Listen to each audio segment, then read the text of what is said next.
Hey, everybody, it is Trags, Mike Petralia, back with the latest episode of the Jungle Roar podcast powered by CLNS Media and, of course, our friends at Prize Picks and the Game Time app. My pleasure to welcome back Jay Morrison of the Pro Football Network, covering the NFL and all things Cincinnati Bengals. How you doing, Jay? Doing great, Trags. Thanks for having me on. You enjoy OTAs and off-season practice and the whole rigmarole of getting the team ready and the middle of spring for the upcoming season? I would say it's weather dependent. I enjoyed yesterday very much. When the previous week when it was baking hot, not so much. I was a little worried about being out there for an hour and a half yesterday, but it was really nice. And if we could have weather like that, then yeah, I'm all for it.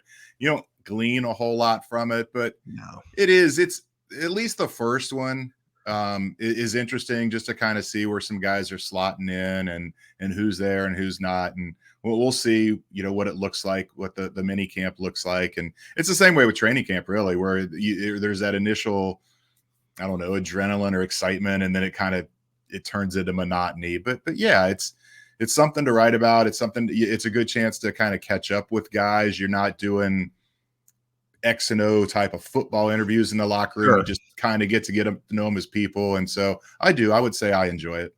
I'd say that right there, Jay, you just touched on it, is my favorite part of OTAs. Yeah. Getting to know a lot of the new faces, getting to know some of the veterans who've been around in a more relaxed setting. Now, the setting this offseason, just a little inside football talk here.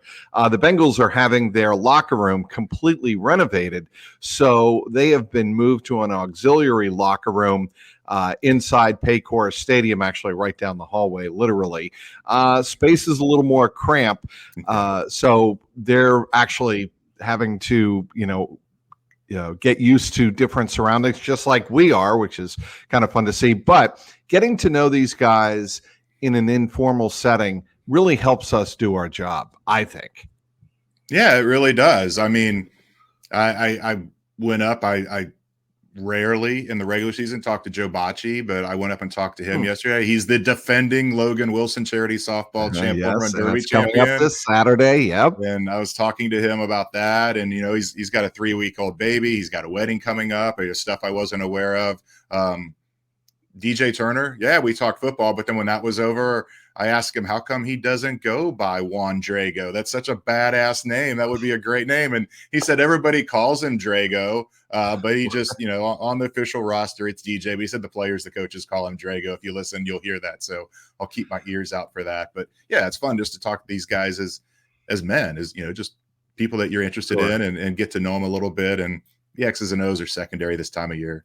All right, let's refresh some of our fans. We have very loyal fans. You have very loyal fans. You and Paul Dana on the Growler, the new podcast that, of course, Paul Dana is doing. You do your podcast on the Pro Football Network. We have a lot of loyal football fans, but even some of those loyal football fans don't understand the machinations, the logistics of this offseason period in the NFL. There are 3 phases, correct, Jay? Yes. There's phase 1 that we just completed. Phase 2, OTAs began on Tuesday, the Tuesday after Memorial Day, where the teams, where the players can get into helmets for the first time, and then that advances into phase 3. That's minicamp and whatnot. But if you could, for a lot of fans who don't know, what kind of delineate and explain what those 3 phases mean, why they're so significant, I guess. Well, actually, I guess I need a tutorial too. I thought phase 1 was when they just do the conditioning and that's it, and then phase 2 is what they just came out of, where they can do position drills and practices on the field, and then phase 3 is OTAs, where they can do. You can go against 7-on-7, 1-on-1s even. You can have direct competition. The Bengals treat it differently than any other team. Some teams really dive in and go heavy on 11-on-11 stuff and 7-on-7. And yeah, there's no hitting and any of that, but it's offense against defense. It's actual competition. And a lot of guys talked about that yesterday, how exciting it was. They're like, I haven't covered anybody for real since the last game of last season. And DJ Turner was talking about that. And Trent Irwin was talking about how fun that contested catch he had against Mike Hilton, because, you know, the competitive juices start going. He said, it's running routes on air is boring. It brings back the joy of ball, is what he said, because, you know, you're actually going against guys one-on-one. So, yeah, this is the next step up. I think minicamp, the only difference between where we're at now and minicamp is it's mandatory, and right now it's voluntary. But it's an easing in. It's going to be interesting to see, because now the NFLPA is lobbying to get rid of this whole part of the season, of the off season, and instead start training camp a little earlier and start a ramp up period a little earlier, or maybe it starts mid-June and then goes into the training camp at the end of July. And so this whole April-May thing will be gone. I don't know if the NFL will go for that. The coaches really don't have a vote. I'm sure the coaches would be against it, but it's all the phase 1, phase 2, phase 3, that all confuses me. I'm glad I don't have to write the practice script, because I would be totally confused what you can do that day, what you can't.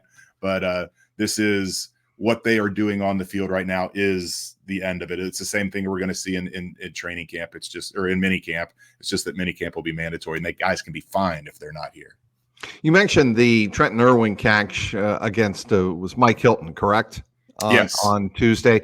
DJ Turner, I noticed, had a very nice pass breakup in zone coverage. Asked him about it after practice on Tuesday, and he said, "Yeah, just trying to get my hands on the ball." And I told him, the ball was headed for Trent Irwin. It was headed right for his hands, and popped it up in the air. And he said he didn't even know who was behind him, because obviously he was in zone coverage. Yeah. But like you said, Jay, it's really interesting. I think it's fun to talk about and write about when you see these guys in competition, even if it's, a month and a half out from training camp. Yeah. And it's, good to see that Joe Burrow is human. I mean, every pass he threw, that was the last of his, I believe he threw 11 passes in 7-on-7. That was the last one. And every other one was right on the numbers. I mean, Yoshi Voss had a drop. He had one other incompletion. I can't remember what it was, but he really was throwing the ball well. And, it's fun to watch this. DJ was talking about how, it was a good play to pass it, to break it up, but he's a little mad that he didn't pick it off, because he tipped the ball, kind of fell near him. He could have picked it off. But all that, you don't try to read too much into the performances, because it is what it is. They have helmets on. Yeah, they have helmets on, but it's short. It's jerseys and T-shirts, no pads, anything like that.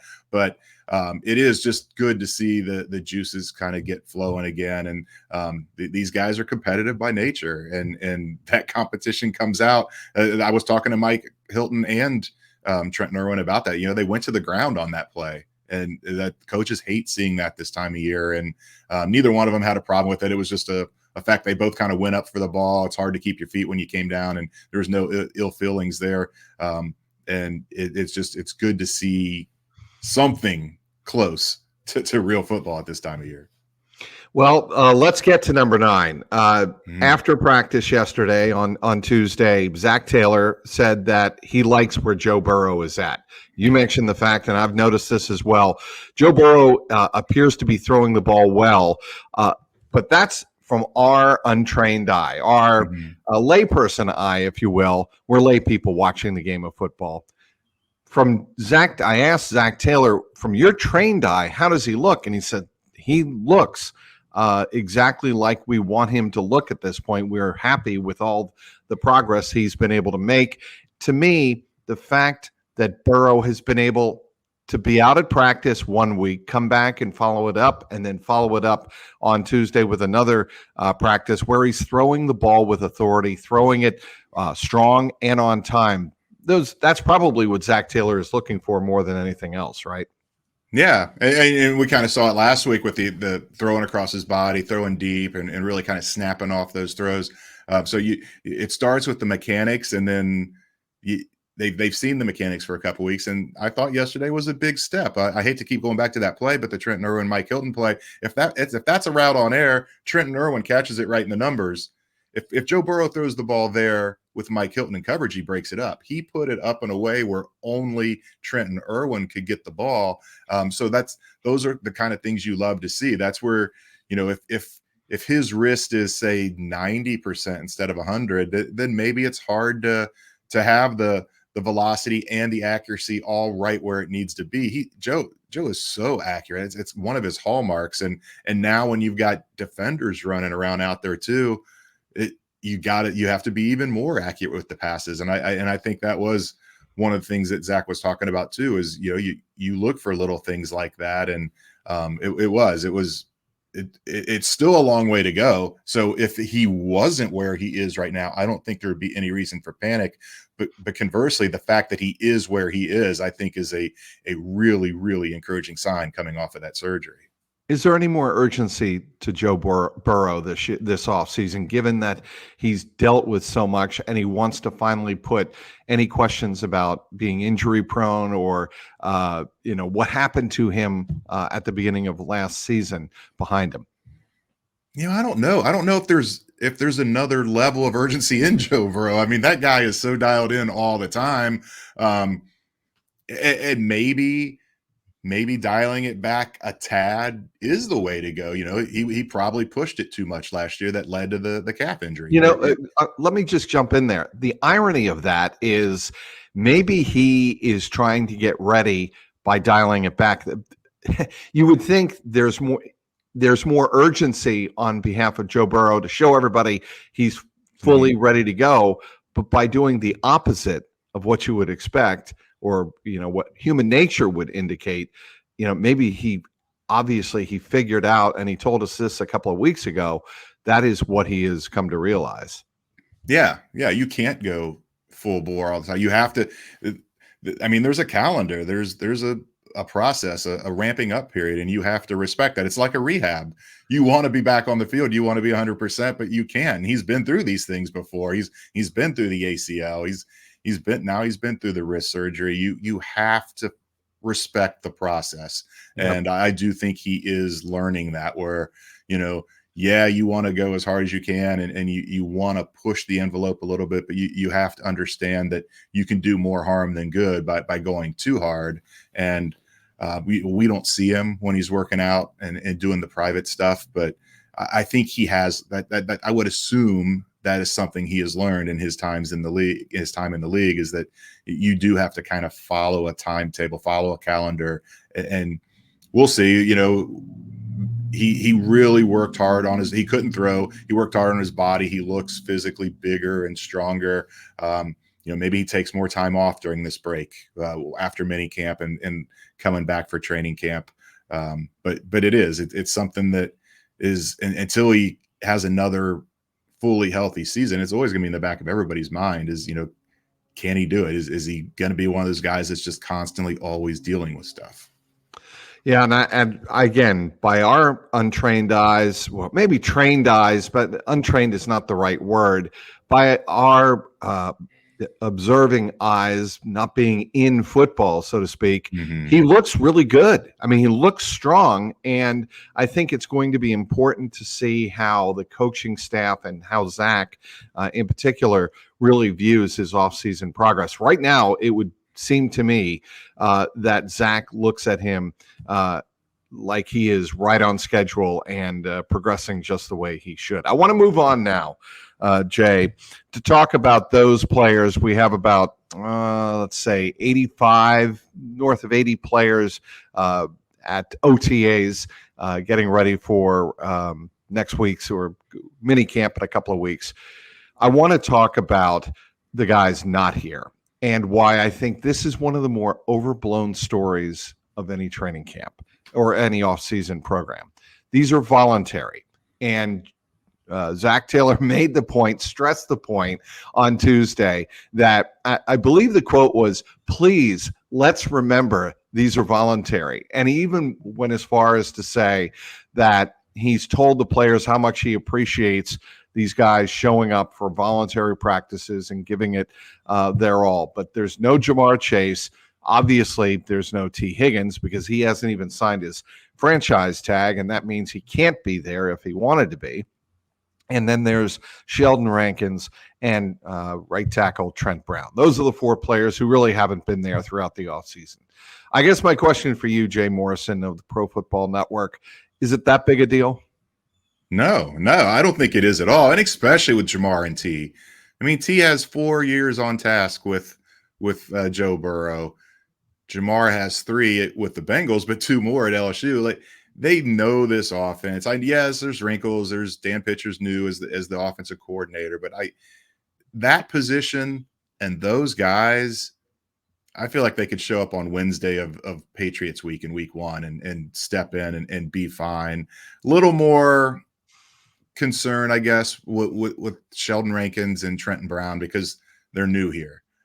But again, they have 17 combined NFL seasons under their belt. They know how to get ready. And Zach did kind of, I don't want to say talk out of both sides of his mouth. He did contradict himself. Let's say it that way, because he talked about the importance of OTAs because you can do so much classroom work and you feel like you've got it down, but then you get out on the field and it's coming at you faster. And he did say that. That's where, the learning really takes place. And many said with Rankins and with Trent Brown, he's not worried because they have the playbook. They're able to study that stuff. But when they're not here,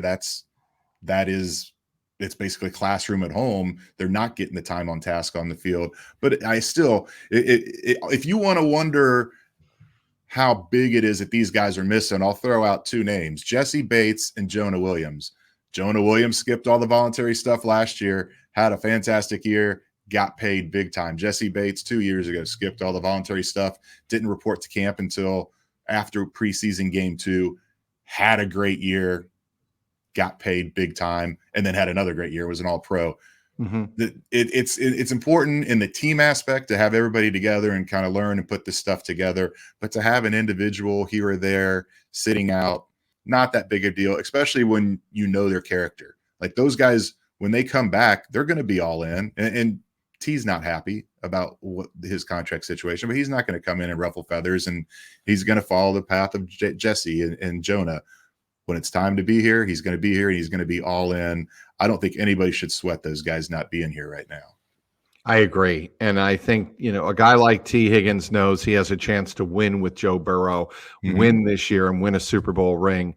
And T. Higgins has always struck me as someone who understands the difference between being game ready and not putting his personal desires and his personal gain above that of the team. I think T. Higgins, to me, is one of the more genuinely dedicated players to the Bengals when he's in the building. I think he's all in.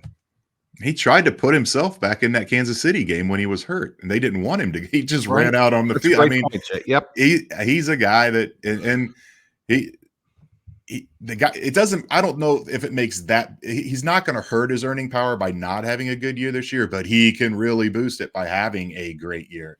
And so the money's always in the back of these guys' heads. And I think, like I said, he is going to be all in. He's going to do everything it takes.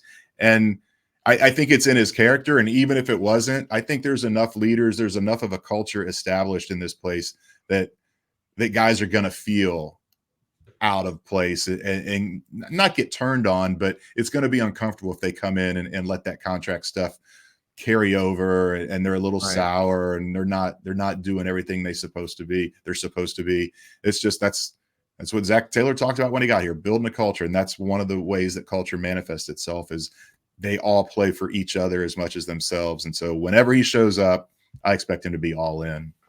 What do you think of the rookie class so far? Obviously, they're in shorts and t-shirts and whatnot, and we haven't seen any contact, obviously. But from what I've seen of Amarius Mims working with Frank Pollock and what I've seen of Chris Jenkins is probably the one rookie who stood out to me more than any other.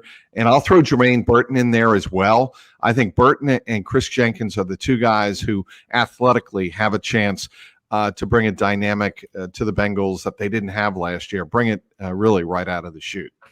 Yeah, I agree. Burton is he's so impressive to watch. I mean, he just glides out there, and I've made this point on other shows, but he doesn't catch the ball. He snatches it.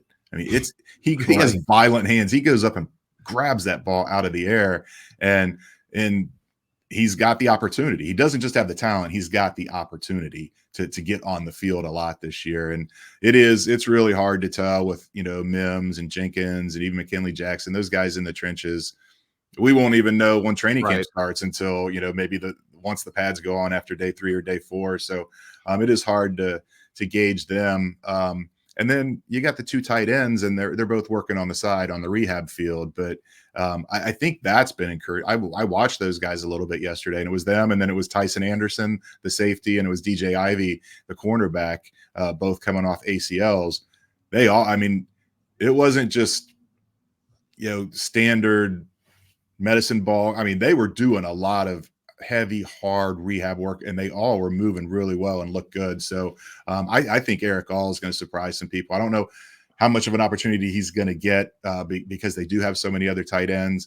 But if he can get cleared in time for the start of the season, I think he can be maybe a steal in this draft where the Bengals got him. So hard to tell right now with the rookie class, but that's the silver lining with Trent Brown not being here is Amarius Mims getting all this time, extra time. And again, it's on air and it's walkthrough stuff, but just being out there and having time on task, being next to Alex Kappa, I think is important. So I haven't seen anything from the rookie class that makes you think, did they make a right pick yet? But again, it's super early. Yeah, it is. What do you think of the new kickoff rules as the Bengals start to work on that and get, find an extra spot or 2 for players that may not have had a chance to make an impact under the new kickoff rules? Maybe they will, or maybe Charlie Jones gets a few more opportunities to make some plays with his speed. What do you think? I'm really intrigued by it. And I think if you ask Darren Simmons, you ask anybody, they all are. I mean, he's got a little more stress on his plate being intrigued by it and trying to figure it out and how to set these things up, set up the return coverage teams and then the kick return teams. And it feels like you're going to have 2 returners back there. And I love the idea of like a Charlie Jones and a Chase Brown back there. Right. Because both those guys, it's the way it's set up now, it feels like one cut and you could be gone. And both those guys have that twitch in them and that explosion. But maybe they don't put Chase Brown back there. That's when he got hurt last year. He pulled his hamstring in practice, returning a kick, and he is going to be so valuable as a running back now, as a 1A with Zach Moss. But I am super intrigued at how it's going to play out. How many kickoff return touchdowns are we going to see this year? It's going to bring the excitement back to the play for sure, and I think that's what the NFL was going for. Zach was making that point yesterday after practice. Zach Taylor was saying how he expects there to be more plays on the new kickoff rules, and we did see a little bit of it in practice. I had to walk away. They worked on it a little bit, right? On Tuesday? They did a little bit of kick. They've been doing mostly punt coverage stuff in the sessions open to us, right? But yeah, they I think. You're right. I think they did do a little bit of kickoff stuff yesterday. I generally focus elsewhere when they go to special teams, but maybe we need to change that because we need to talk to Darren Simmons before they go away for the summer. Because the thing I love talking to Darren Simmons about is you ask him a question, he will answer it. There's no pussyfooting around the subject. He will tell you what is on his mind. He will tell you. He'll give you an honest impression of what he thinks either of a player or a rule or how he's going to have to go about solving it. Yeah, absolutely. And he's always been that way. And it's so refreshing. Some coaches will maybe say, is that thing on? And if you turn your recorder off, then they'll tell you what they think. But he doesn't care if the recorders are running. He will let you know exactly what he thinks. And we saw it when he was talking about Brad Robbins in this competition with Austin McNamara and in the past with Drew Chrisman and with Kevin Huber. And he is as honest and forthright as can be, and that is something in our business that is definitely appreciated. I want to wrap it up here with Jay Morrison of the Pro Football Network and ask you about 2 players that we spoke to, at least I spoke to, on Tuesday after practice, Zach Moss and Mike Gesicki. And both of them made the point that they are getting to know what makes Joe Burrow happy. I found that very telling. And I found it, they're both obviously veteran players. They know they have to make that quarterback happy, if for no other reason than for the quarterback to trust them. Yeah, and that's such a big thing with Joe is the trust. And Zach was talking about it where, even you try to do it now, but you can't do as much as you want because it is going to come down to pass pro and being in the right spot. And how does he want you to do certain blocks and all of that? And Gesicki the same way. I ask him is like, you know, obviously everybody talks about chemistry and camaraderie and trust. And is there anything you can do overtly to try to speed that up, or you just have to let it happen organically? And he said, yeah, I'm trying to do everything possible I can. I'm not going to blow up his phone and text him all the time and try to develop a relationship that way. But when you're on the field, you do everything you can to try to build that. It's very important. And it kind of off the subject of those guys with Burrow, but I had forgotten about this, but because I asked Mike Gesicki about how, you know, you switch teams, and he's been through this before, and how important is this OTA period to learning the new scheme? And I was kind of going at it from the angle of Trent Brown and Sheldon Richardson not being here, or Sheldon Rankins not being here. Right. And he said it is important, but he said it's nothing new to him. Even though he's only switched teams once, he's like, I had a new coordinator every year in he said he's had 5 coordinators in 7 years. And he's like, this is just life for me. It's learning a new offense in this time of year is something I've done every year. And it is important. So I think both those guys as veterans know how important it is. And I think you do what you're supposed to do, and you go where you're supposed to go, and you're going to earn Joe Burrow's trust. And I have no doubt that those guys are going to do it very, very short order, mini camp or early in training camp. You ever been in a softball home run hitting derby? No. My nickname in Little League and Babe Ruth was the king of bunt. I was an excellent. I was the go-to. I had no power. I would not, given your frame, Jay. You're a bigger man. I would not have suspected that. I was a late bloomer. I didn't grow until the summer between my junior and senior year of high school. So I had given up sports by then, and but yeah, I had a great eye, and but I did not have much power, and I do know from going to batting cages and just messing around, you can tire yourself out very quickly, and so it's gonna be fun to watch those guys.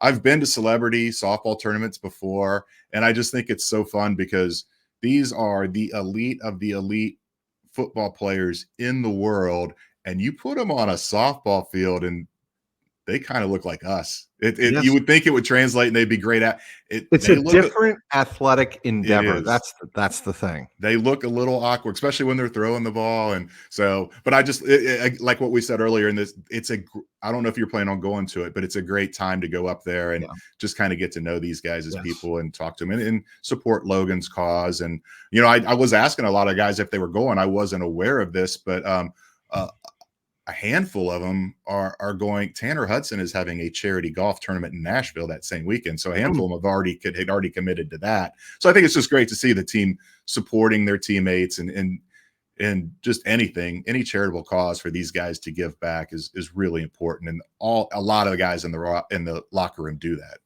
All right. I'm going to mention it right now because I just brought it up. Clear Vision presents that Saturday, June 1st, the second annual Logan Wilson Celebrity Softball Game. Gates open at 12 p.m. It's at the Day Air Ballpark. That's home of the Dayton Dragons, of course.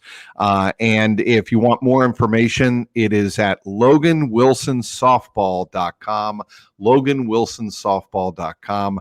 I am going to effort to be there, and I know Jay Morrison of Pro Football Network. He will be there as well, right? That is your plan? That is my Saturday plan. I was asking Logan for the time. I didn't know how long I was going to be there, and he said that gates open at 12. I think the home run will start around 1, and then the game itself will start around 2.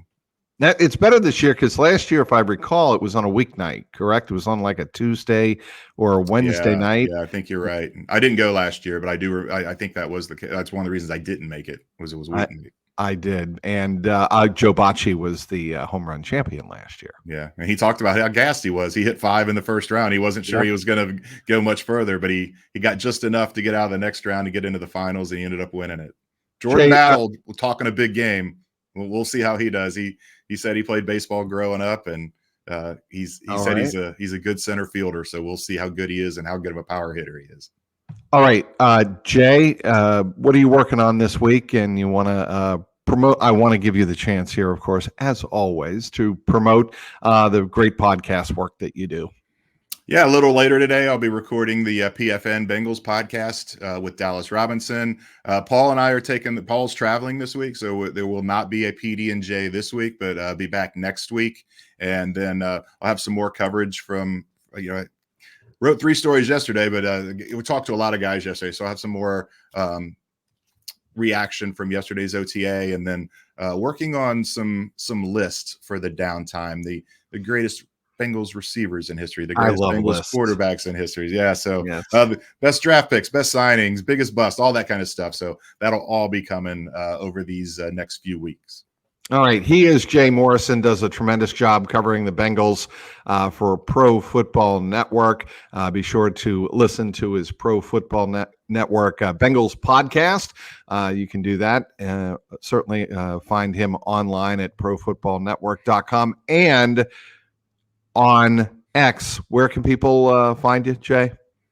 Yeah, on X/Twitter @byJMorris right down here. Yep. @byJMorrison. And then, as Trags said, on profootballnetwork.com, everything there free to read.